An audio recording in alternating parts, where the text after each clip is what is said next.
Olá, tudo bem? Aqui é a professora Samira Marum e no vídeo de hoje nós vamos falar sobre crianças e filosofia. Para iniciar essa conversa, eu quero trazer uma frase do filósofo alemão Immanuel Kant, que diz o seguinte: não se pode aprender a filosofia, só a filosofar. E é sobre esse filosofar que nós vamos conversar um pouquinho hoje. E eu vou trazer indicação de 2 livros para crianças e adolescentes também, tá? Muito bem, quando nós falamos de filosofia e de filosofar e de ensino e de crianças, talvez a primeira coisa que vem à nossa mente, a primeira ideia que nos remete é ao ensino acadêmico da filosofia, é ao ensino erudito da filosofia, aquele ensino que vai estudar os filósofos, as correntes filosóficas, história dos filósofos, e enfim, tudo isso. Que obviamente, né, é algo muito proveitoso, interessante, tem o seu lugar. Afinal, muito do conhecimento que nós temos hoje, que nós recebemos, ele é fruto do estudo acadêmico, ele é fruto desse estudo detalhado, debruçado por anos a fio em cima de livros e teorias e tudo mais. Só que hoje eu quero falar um pouquinho do filosofar e filosofar com as crianças. Por quê? A criança, ela é em sua essência um filósofo. A criança tem prazer em conhecer, a criança tem prazer em descobrir.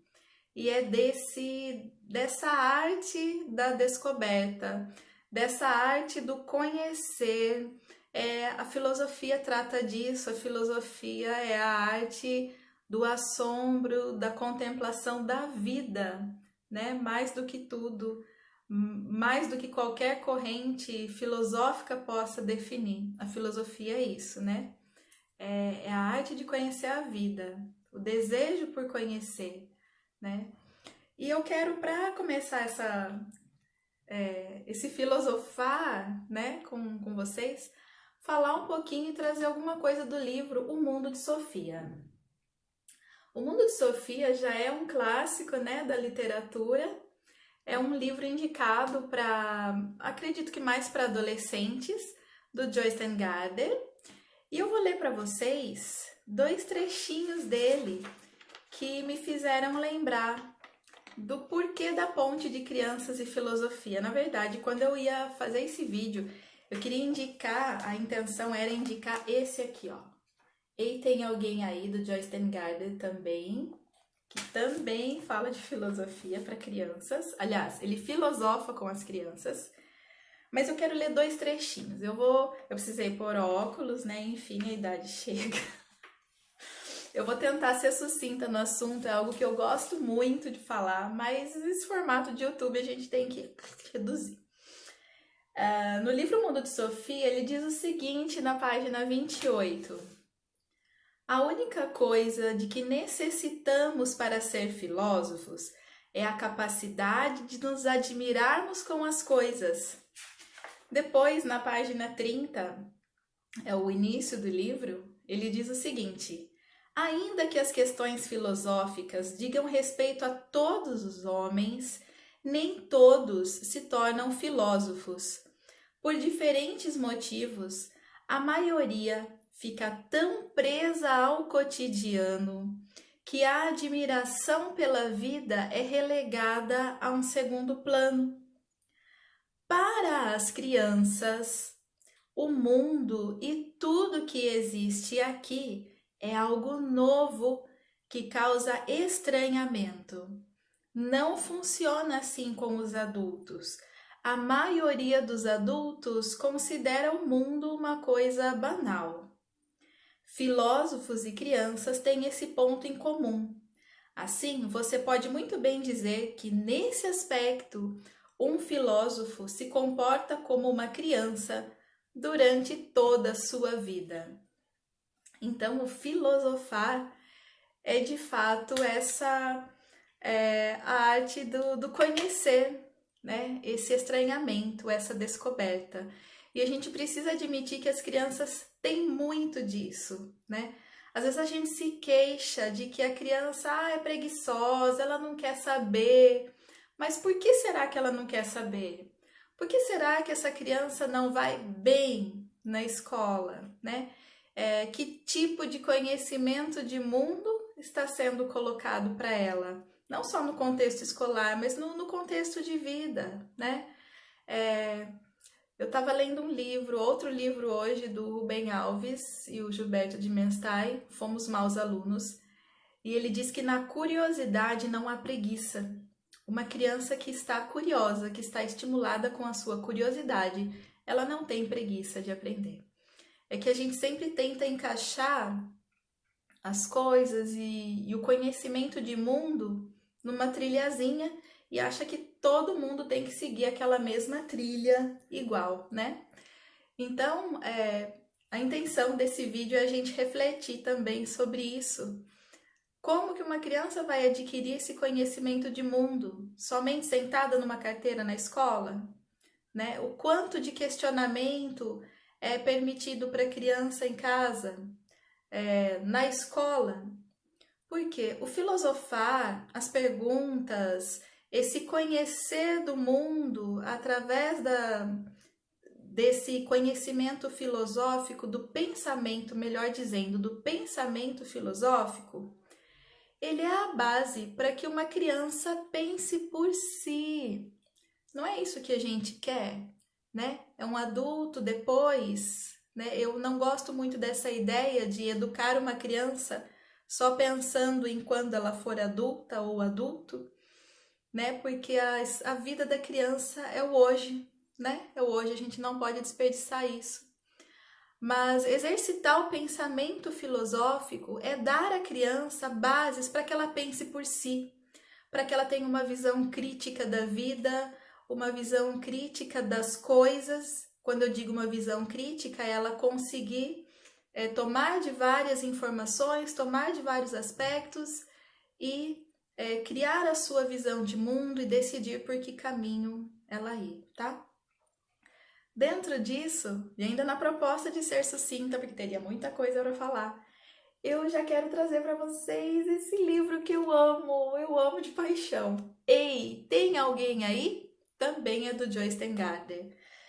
O Joyce escreveu esse primeiro, tá? E esse veio depois um pouco. Esse livro, Ei, tem alguém aí?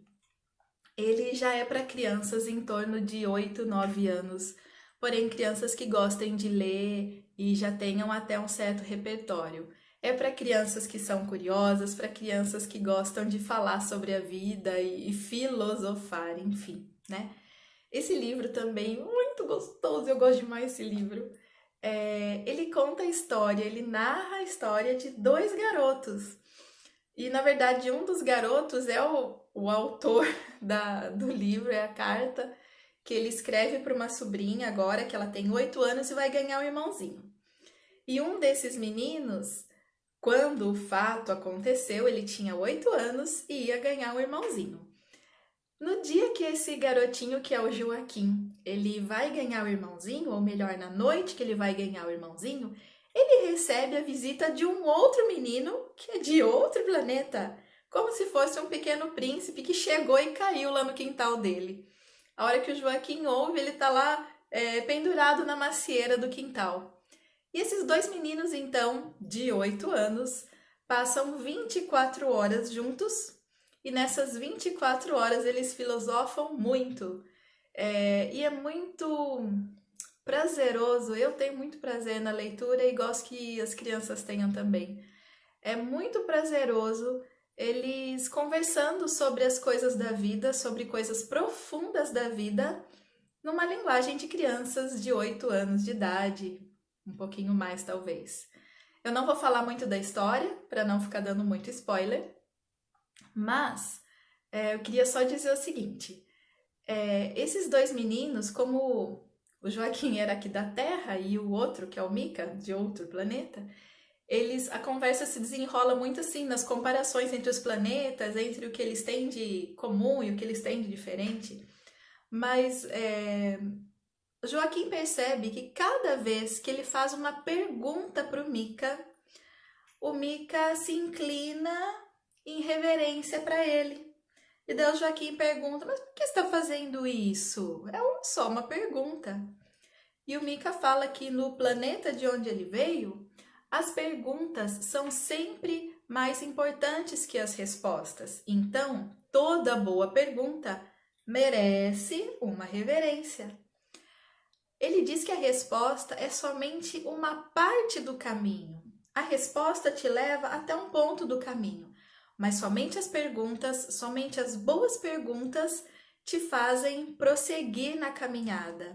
Então, é um livro que vai valorizar esse perguntar. E é muito gostoso ver o discorrer das ideias desses dois meninos, tá? Então, aconselho muito a leitura. Você aí que tem crianças em casa, que tem netos, sobrinhos, enfim, ou é alguém que gosta de educação, que gosta de educar para a vida, eu aconselho esse livro. E faltou só dar uma resumidinha aqui no Mundo de Sofia, então, para quem gosta. É um livro que eu aconselho para adolescentes, mas até mesmo adultos que queiram conhecer da filosofia de um jeito gostoso. Por quê? A trama da história toda, a Sofia é uma menina que está fazendo 15 anos e de repente alguém quer ensinar filosofia para ela e começa a enviar cartas. Então, a história da filosofia é contada para Sofia, das correntes filosóficas, os principais pensadores e tudo mais. Só que essa história toda é contada numa trama muito bem feita, muito bem intrincada, de uma história muito inteligente, com um final, uou, fantástico, tá? Recomendo a todos, então. É isso, muito obrigada por assistir esse vídeo, por estar com a gente conversando sobre educação, e a gente segue por aqui, filosofando, fazendo ciências, fazendo educação da melhor qualidade com o que nós temos em mãos no momento. Um grande abraço a todos, até mais!